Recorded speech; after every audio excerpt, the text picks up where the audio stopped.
It is the afternoon of November 17, 1972. London. Cadogan Square in Chelsea, one of the most exclusive addresses in the city, a garden square of cream-colored Georgian townhouses in the heart of one of London's wealthiest neighborhoods. The leaves in the communal garden have turned. The afternoon light, by the accounts of people who were there that day, is unexpectedly warm for November. Inside a penthouse apartment on the square, a woman named Barbara Baekeland is at home with her son. She is 51 years old. She is, by almost universal agreement of the people who knew her, one of the most beautiful women they had ever met. Brilliant red hair, pale skin, a quality that one friend described as intelligent flamboyance. She has dinner parties in her past that included Greta Garbo, Tennessee Williams, and Yasmin Aga Khan among the guests. She has apartments in New York and London. She has a house in Spain. She has, by the visible measure of her life, everything. Her son is 26 years old. His name is Antony, Tony. He has been showing signs of severe mental illness for years. He has been diagnosed with schizophrenia.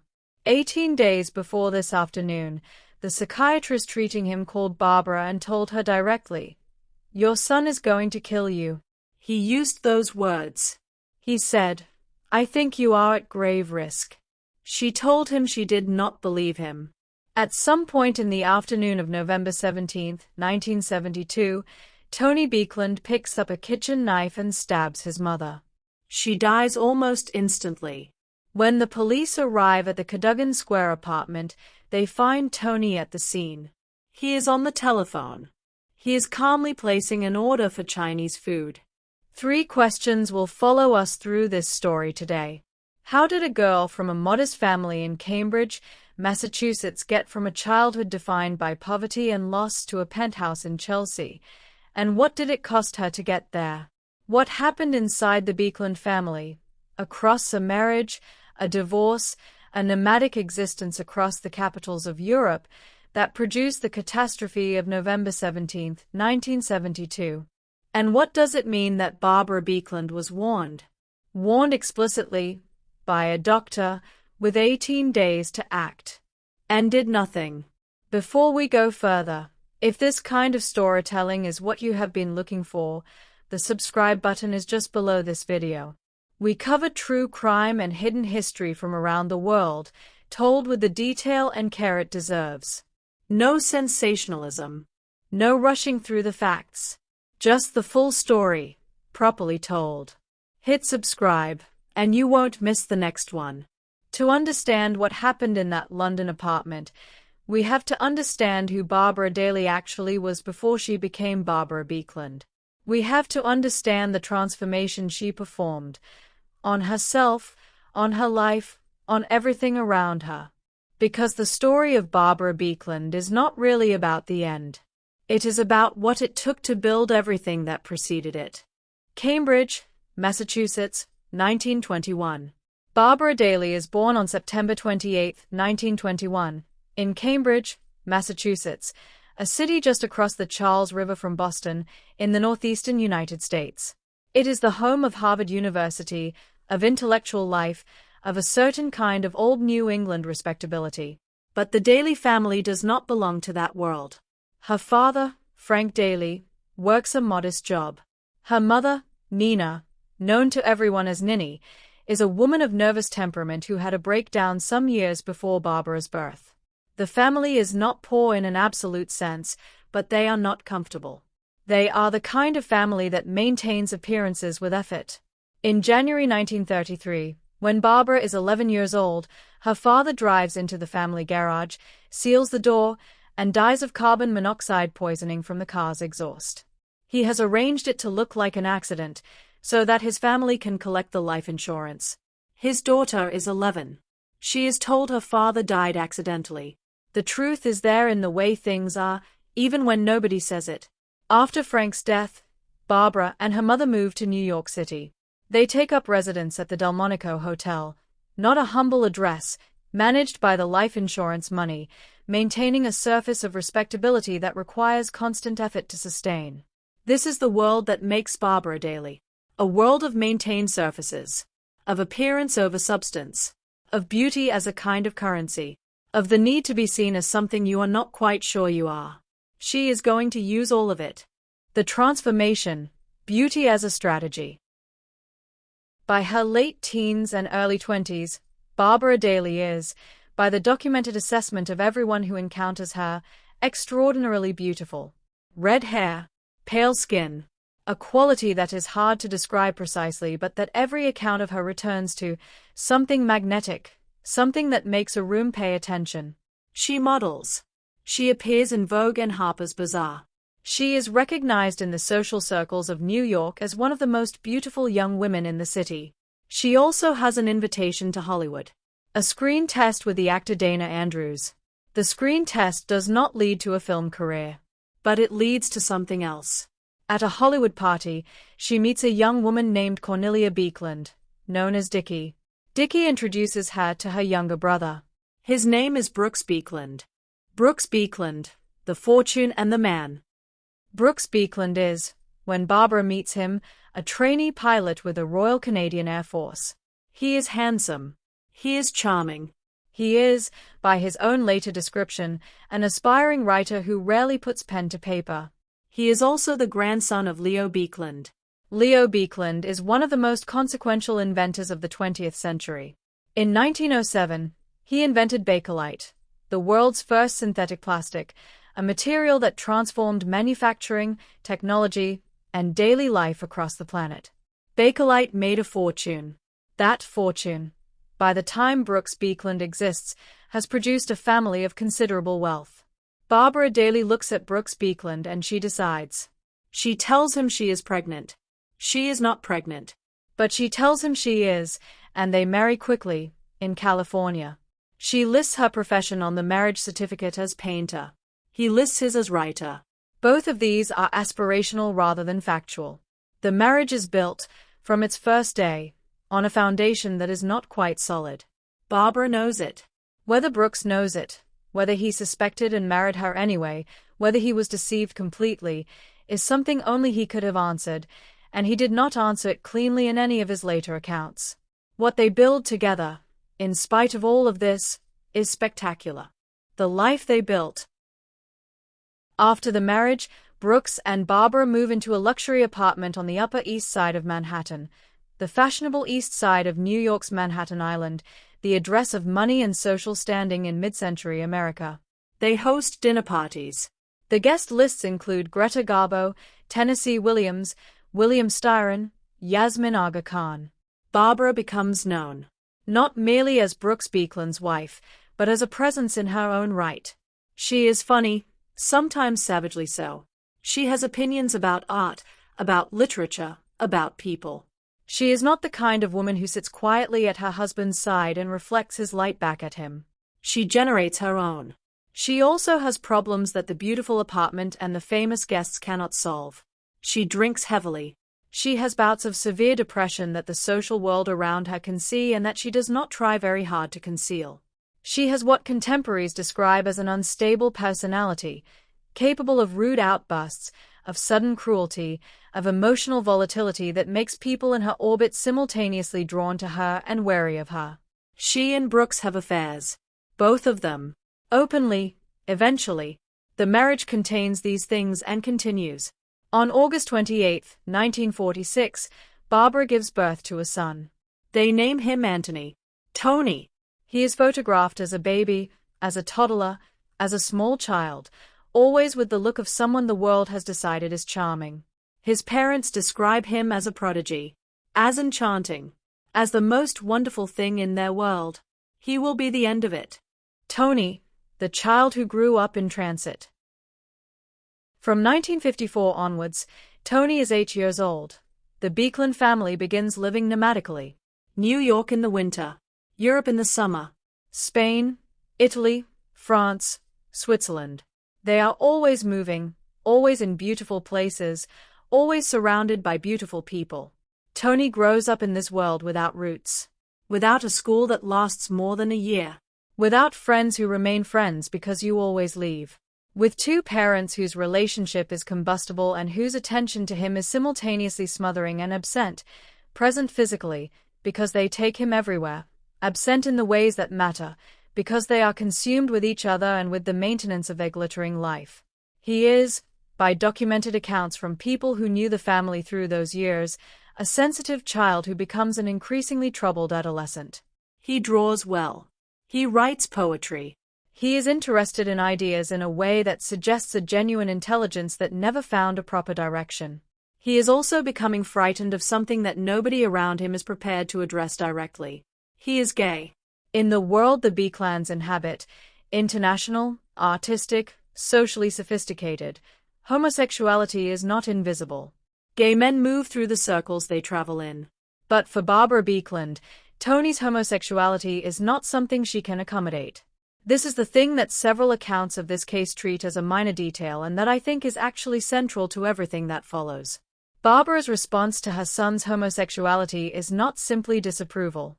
It is something that she treats as a problem to be solved, a condition to be corrected, and eventually, in the most catastrophic possible way, something to be addressed by her directly. Before we get there, the marriage ends.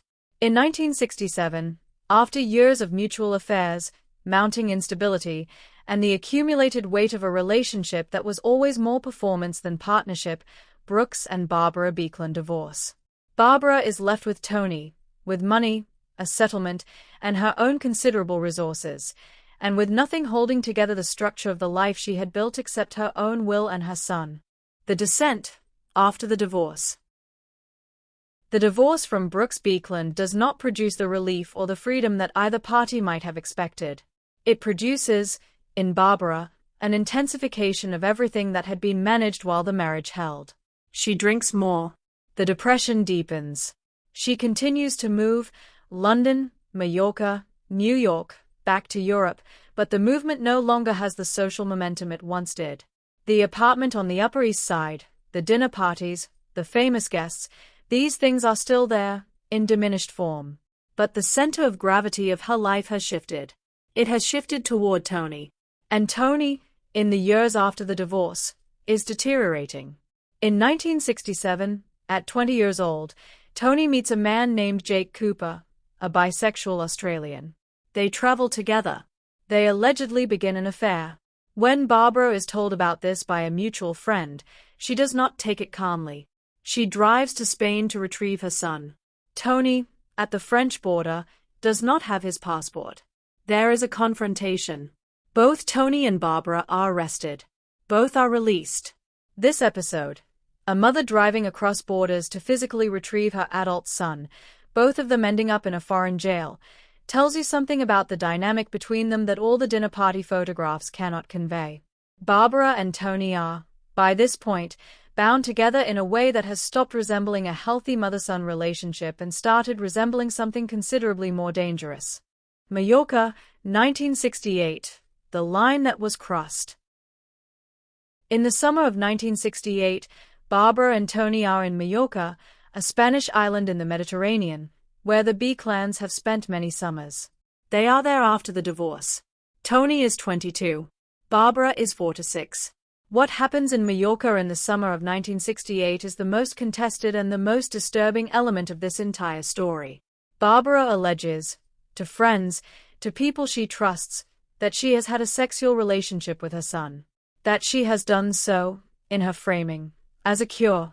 That Tony's homosexuality is something she is trying to fix, and that this is how she has chosen to fix it. I want to be careful here because the evidence is genuinely contested.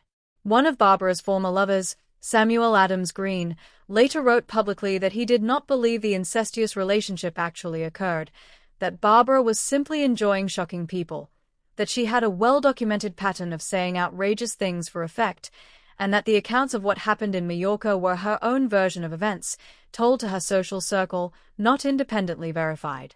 What is not contested is this: Tony's mental health worsens significantly in this period. His behavior becomes more erratic, more frightening, more unpredictable. Whether the relationship with his mother was sexual or not, whether the Mallorca summer was what Barbara claimed or something she fabricated for her own reasons, the dynamic between them by 1968 is one that anyone looking at it from the outside can see is catastrophically unhealthy. And his father's response to the deterioration is to do nothing. Brooks Baekeland describes psychiatry as professionally immoral. He refuses to fund or support psychiatric treatment for his son.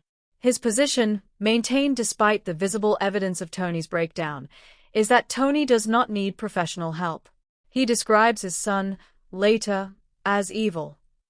This is a father watching his son disintegrate and responding with philosophy and contempt instead of help. London, 1972, the final year. By 1972, Barbara and Tony are living together in the Cadogan Square penthouse in Chelsea.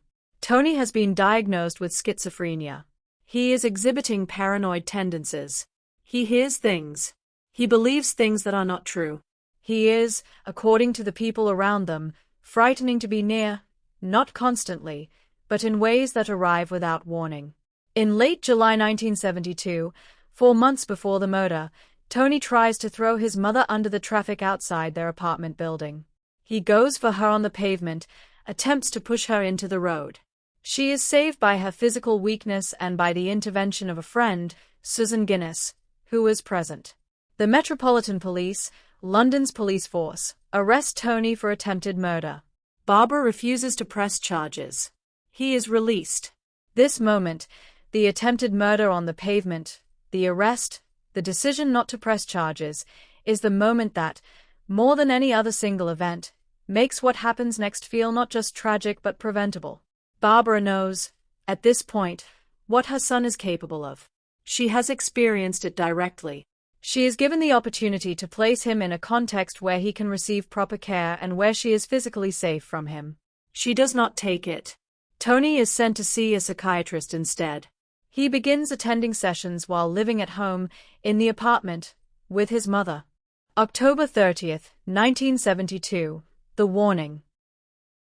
The psychiatrist sees Tony for the first time on October 30th, 1972.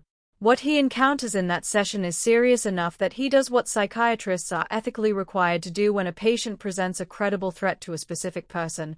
He contacts that person directly. He contacts Barbara. He tells her, "Your son is going to kill you." He uses those words. He tells her she is at grave risk. He is not speaking metaphorically. He clarifies. He is not speaking as an analyst making interpretive observations. He is telling her, as plainly as he can, that in his clinical assessment, her son presents an imminent danger to her life. Barbara's response, documented by the psychiatrist, recorded, part of the case record, is, "I don't." She does not believe him. Or she believes him and is unable to act on that belief. Or she has reached a point, after the years of managing Tony, of containing him, of believing that she is the one person who can handle him, that she cannot integrate the possibility that she is wrong. 18 days later, on the afternoon of November 17, 1972, Tony Baekeland picks up a kitchen knife in the apartment they share and stabs his mother. She dies almost instantly. She is 51 years old. The police arrive. Tony is on the phone, ordering Chinese food. He is calm. He is completely disconnected from what he has just done. The investigation. What was not in doubt? The investigation into Barbara Baekeland's murder is, in most respects, not a mystery. Tony Baekeland is at the scene. He confesses. The physical evidence is unambiguous. The psychiatrist's warning 18 days earlier is documented. The July attempted murder on the pavement is documented. The history of violent arguments involving knives, described by multiple people who knew the family, is documented. There is no question of who did this.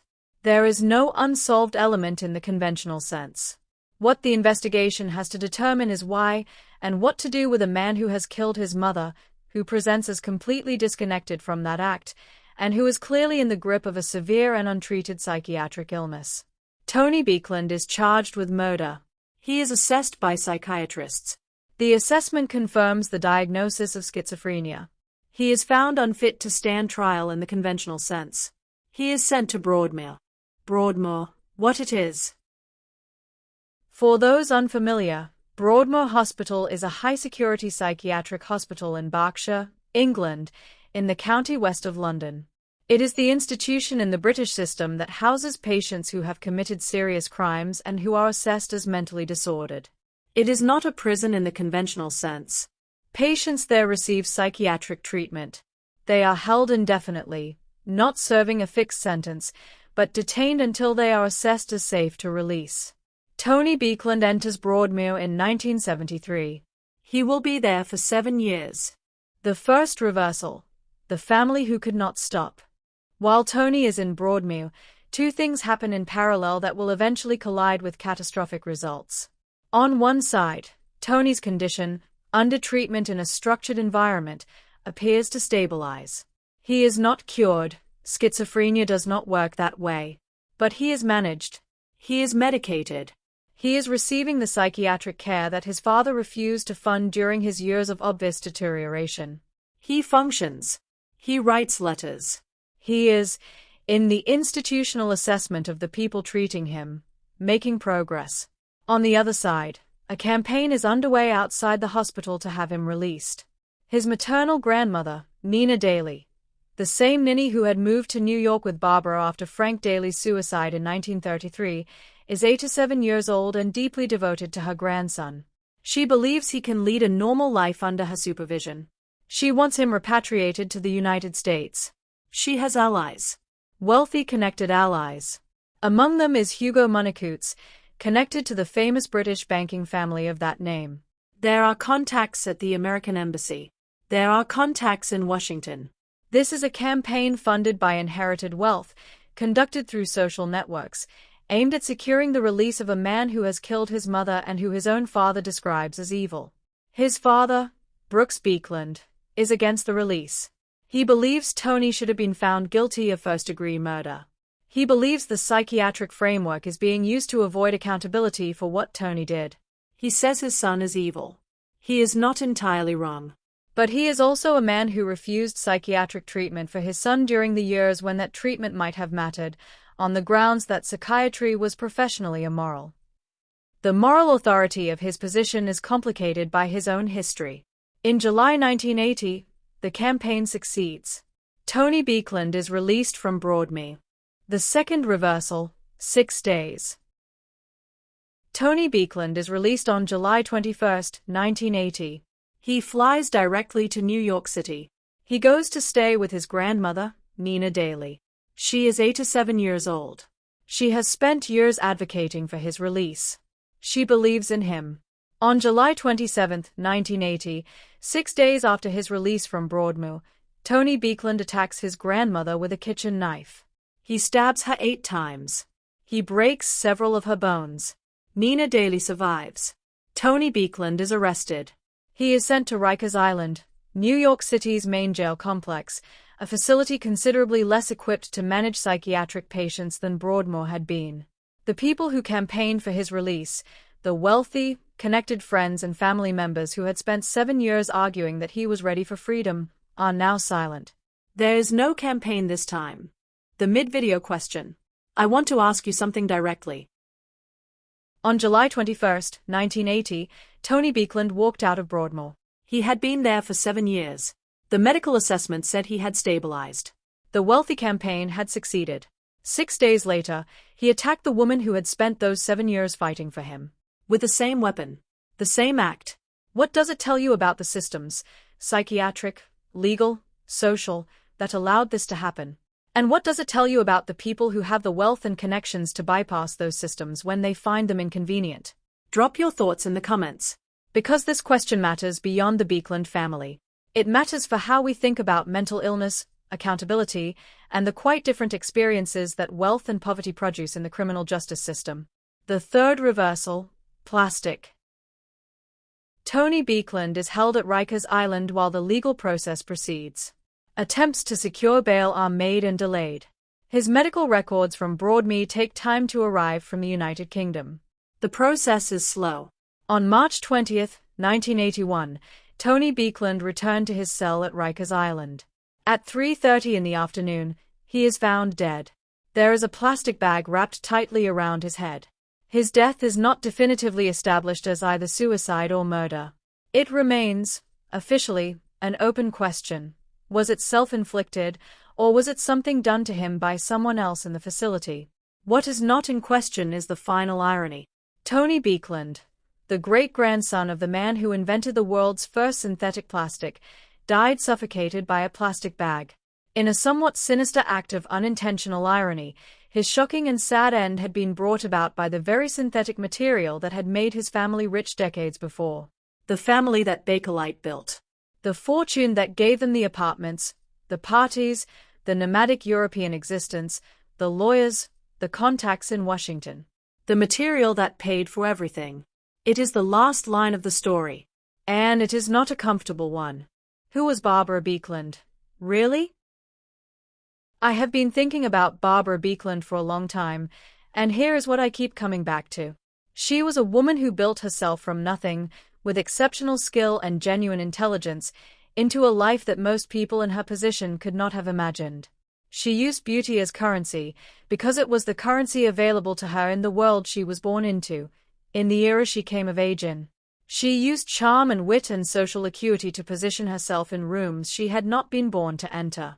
She also had a psychology shaped by loss and by the performance of stability that loss requires. A father who died by suicide when she was 11. A mother who had already had a breakdown before Barbara was born. A childhood in which appearances were maintained while the reality beneath them was not. She was, by documented account, funny and brilliant and exhausting and sometimes cruel. She was loyal to the wrong things and incapable of letting go of them. She loved her son in a way that had become so entangled with control and possessiveness and her own unresolved psychology that it could not function as love any longer. Was she a victim? Yes. Was she also the architect of some of what happened to her? Also yes. Both things are true. The women who knew Barbara in those final London years described someone who knew, on some level, that the situation with Tony was dangerous, who had the warning in the most literal possible form, and who could not act on it.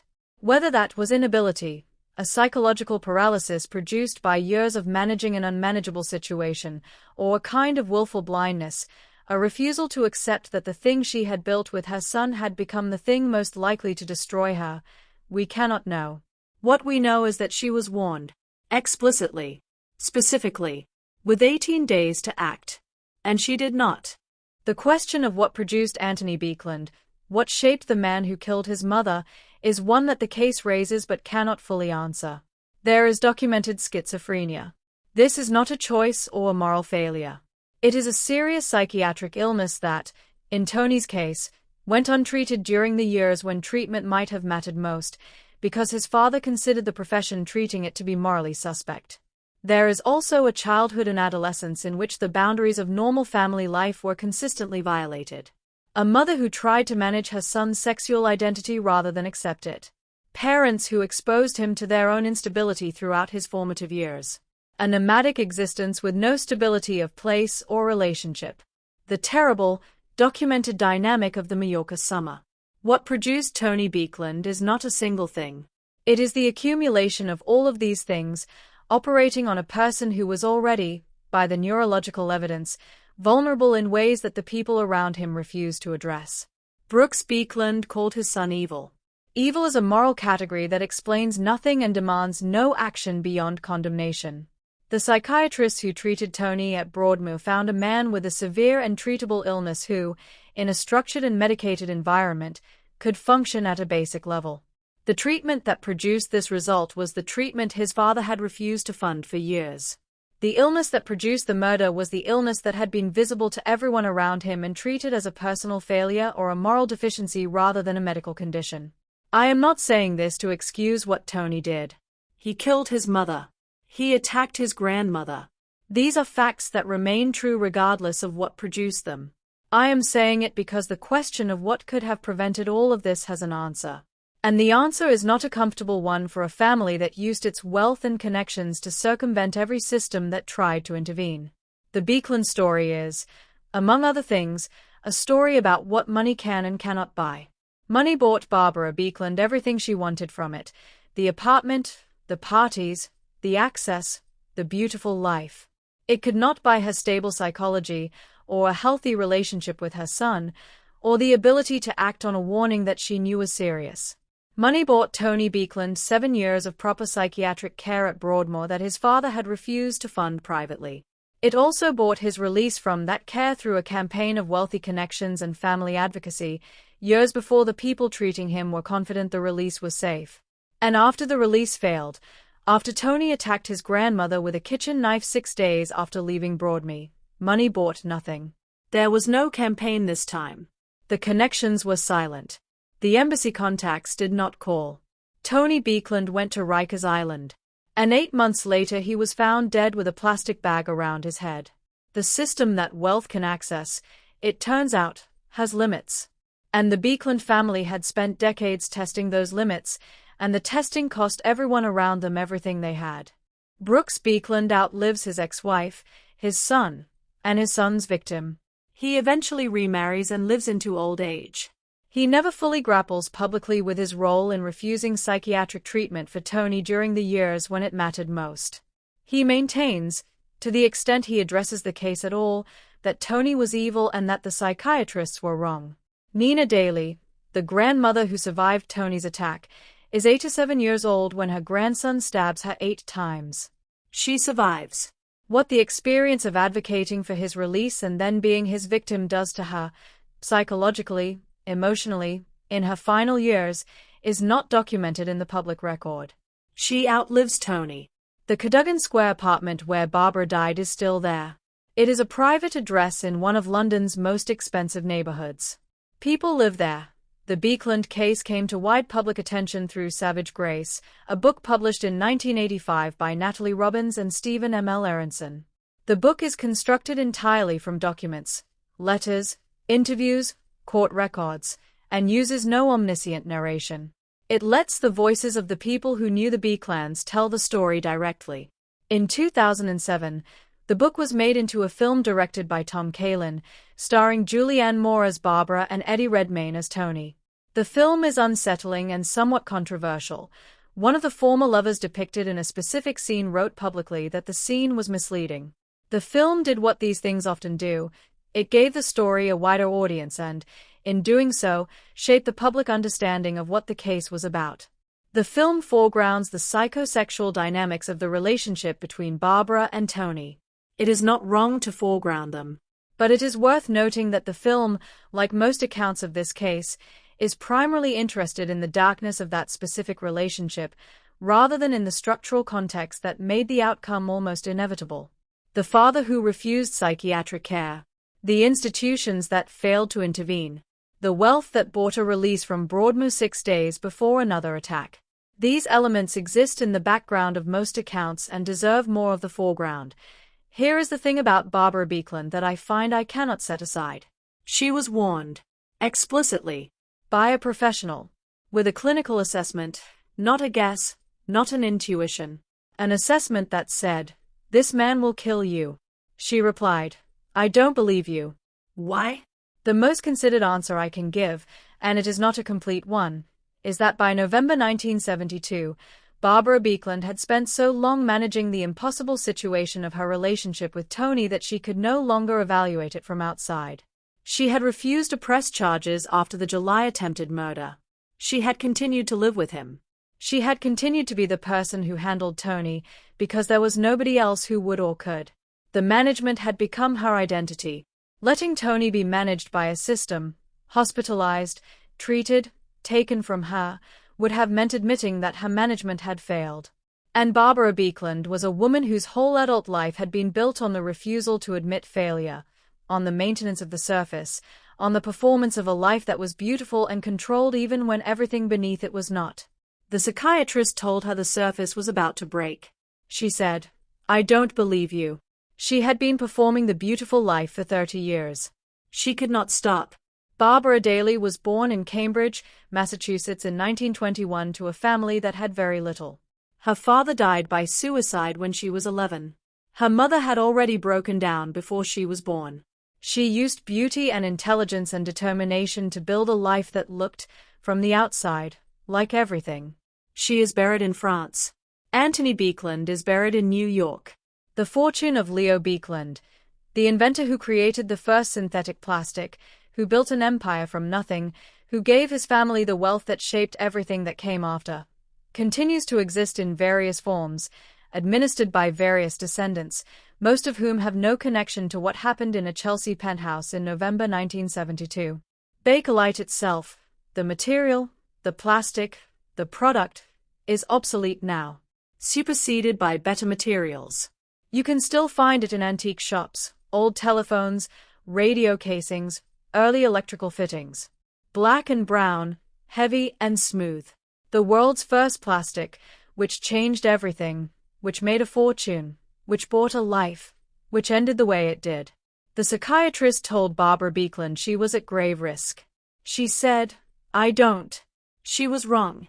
And the thing that gets me, that I keep returning to, that I cannot leave behind in the research and the documents and the accounts, is not that she was wrong. It is that she knew. On some level, she knew. And she had been performing the beautiful life for so long that she could not stop long enough to save it. Subscribe to Enter the Crime and tell us in the comments, when a psychiatrist warns someone that they are at grave risk and they refuse to act, what responsibility do the surrounding systems have? And what should we make of a story where wealth shaped every outcome, right up to the end?